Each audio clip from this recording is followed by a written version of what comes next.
Good afternoon, and thank you for joining me on Charlie's Corner. I have been telling the greatest sea story ever, and today's going to be part 3. I've worked my way from Noah to the millions who landed on the island of Ireland, and they fought a battle with the Tuatha Dé, the people that were there, the fairy people of Ireland.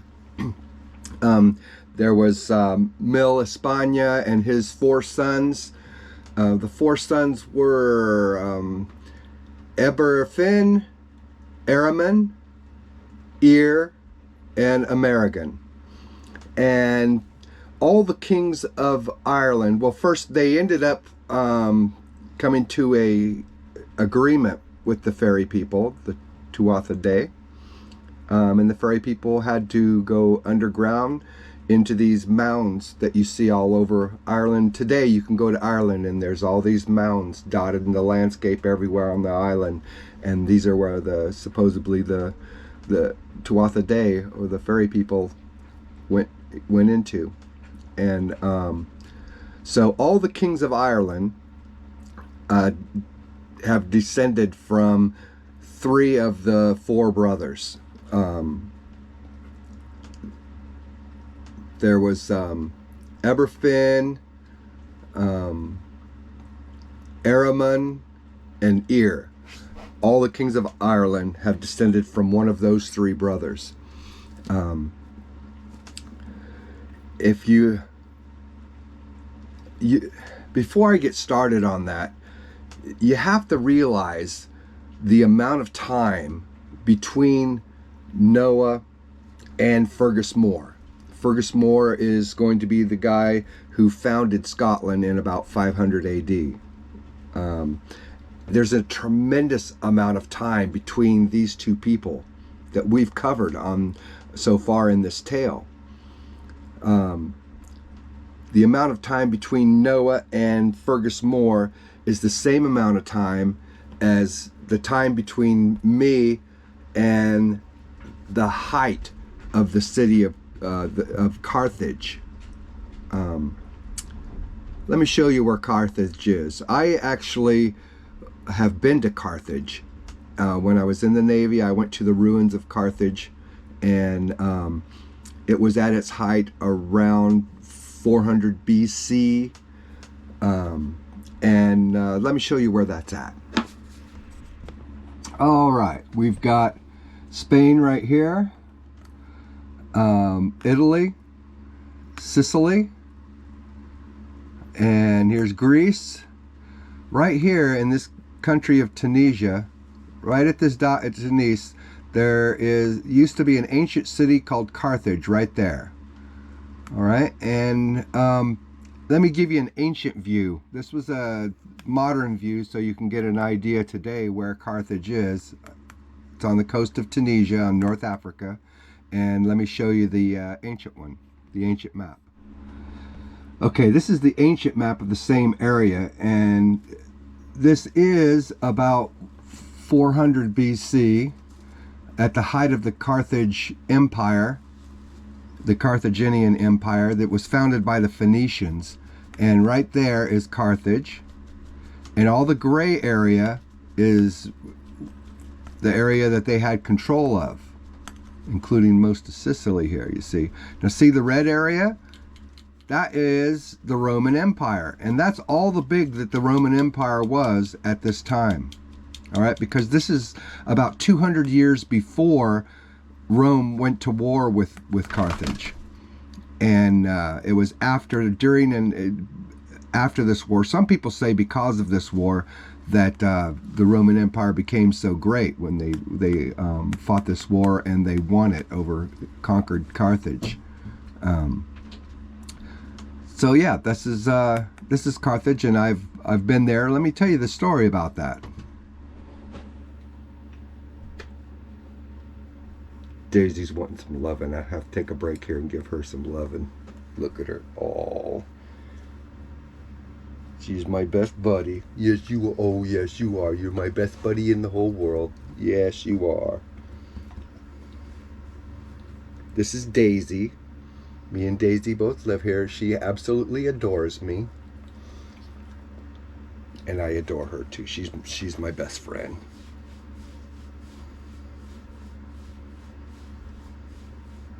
All right. Back to the story.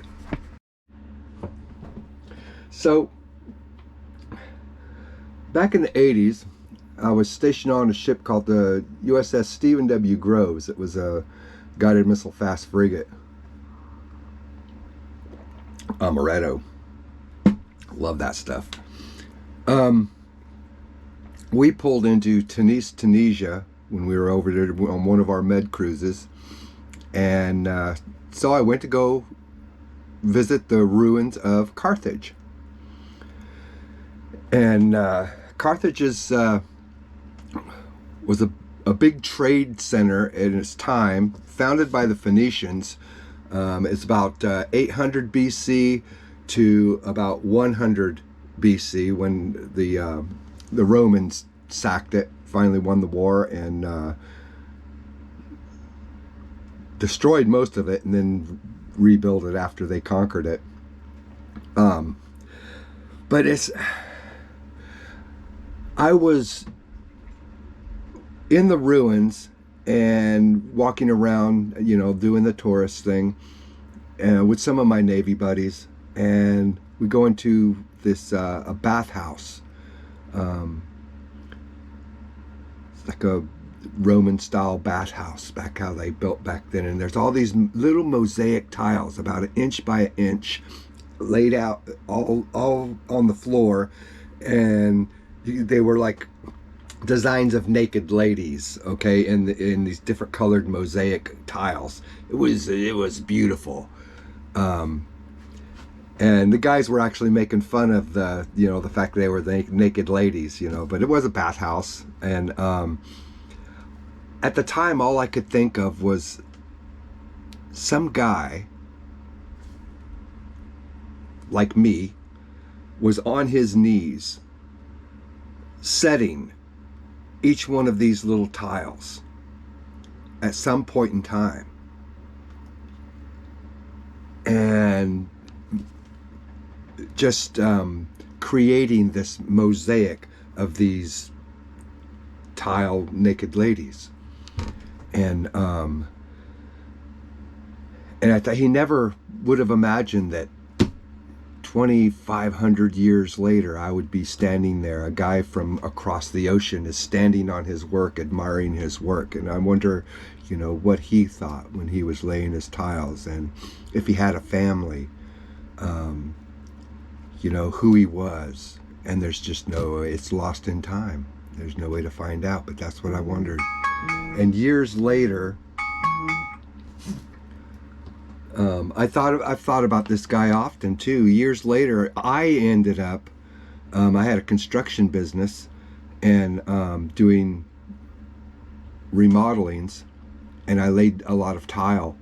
And sometimes when I was laying this tile, I would think about that guy, that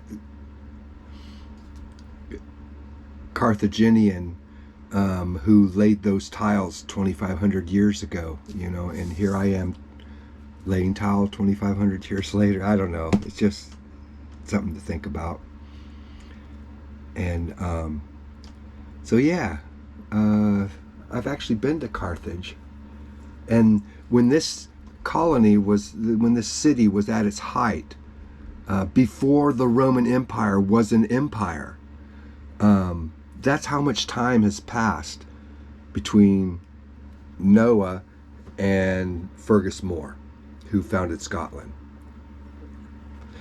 But it's a direct genealogical step back from Fergus Moore, back through the High Kings of Ireland, back to the North Shore of Iberia, back to was it Scythia, and the Kingdom of Scythia on the North Black Sea, and then from there back to Noah. It's an amazing story. All by sea. Okay, so Fergus More, who was born about 434 AD, he was the king of Dalriada, the kingdom of Dalriada. It was a split kingdom. Half the kingdom was in the northwestern section of Ireland, and half the kingdom was on these islands and peninsulas of western Scotland.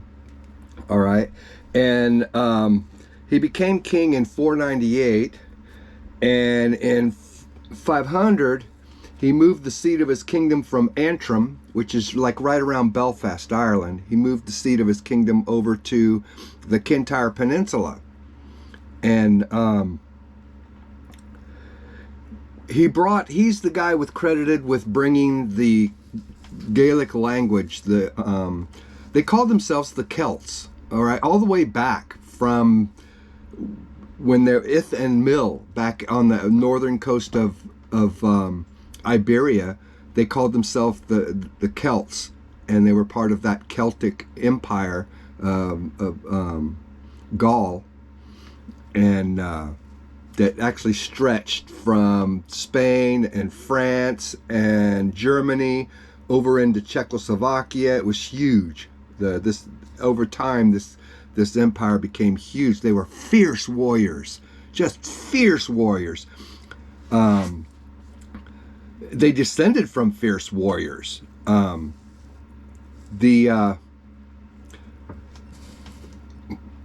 Scythians, who they descended from, were well known for their archery on horseback, and the Great Wall of China was actually built to defend the kingdom of China from these Scythians.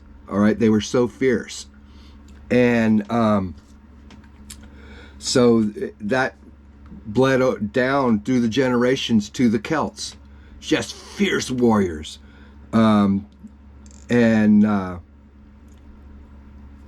they conquered the island of Ireland, and then one of the sons of Mil España, Araman was his name, and he actually, the three original kings of Ireland, they had a lion that signified their kingdom.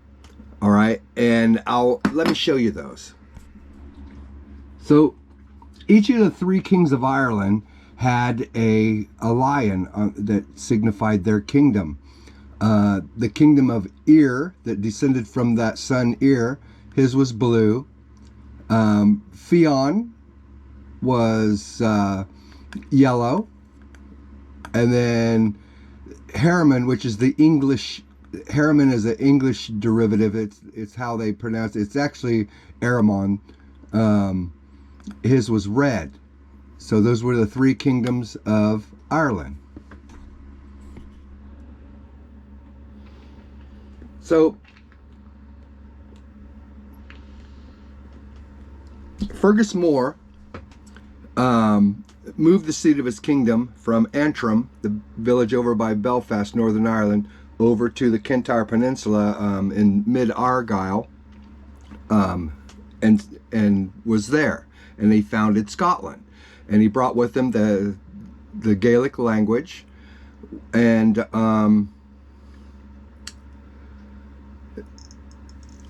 by then there's he had wars with the Picts that were already there, but they ended up pushing them out, but that's basically what when he brought with him the Stone of Destiny. And that's an interesting thing, the Stone of Destiny. This stone, it's a huge block, and it was actually brought by Skoda, the Pharaoh's daughter. You remember when oh, who was it that married the Pharaoh's daughter? It was, okay, um, it was Nell that married the Pharaoh's daughter, Skoda. All right. Well, she had this stone that the stone is said to be, was the stone that Jacob was resting his head on when he had the dream about, Jacob's ladder. And somehow Moses ended up with it, and Moses gave it to Skoda. Well, Skoda brought it with her when they left Egypt, and then when they ended up on the north shore of Iberia, and then the stone ended up in Ireland when they all went over to Ireland many years later, and it was used in the coronation of the kings. This is this stone. Let me show you a picture of this stone. So the Stone of Destiny, this is it right here. All right, and what happened was that King Edward I had raided Scotland and to conquer them, and he captured the stone, and he had it put into this throne right here, and this is where the kings of England were coronated over this stone. And this stone was actually returned to Scotland in 1996. So Scotland now has possession of it. But it originally came from Syria, because it was they say it's the stone that Jacob used as the pillow when he had his vision. The Queen Skoda brought the stone with her, and then it was transferred over to Ireland, and all the kings of Ireland were coronated over this stone down through the ages, and then it was transported over to Kintyre with Fergus More, and eventually later on King Edward I ended up getting possession of it and taking it, which was a very vital blow to the Scots, and he did it on purpose just to mess with them.